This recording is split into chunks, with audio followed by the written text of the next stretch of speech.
देखिए यहाँ पे मेंढर टक्की एरिया है। यहाँ पे आज कम से कम 10-12 साल के बाद लुक का काम स्टार्ट हुआ है।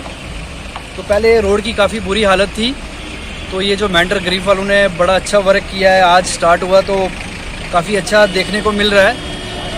तो हम मेंढर में जो ग्रीफ वाले हैं, हम इनका बहुत बड़ा शुक्रगुजार हैं कि ये अपना काम अच्छे से कर रहे हैं और आज काम इन्होंने स्टार्ट किया है। Thank you.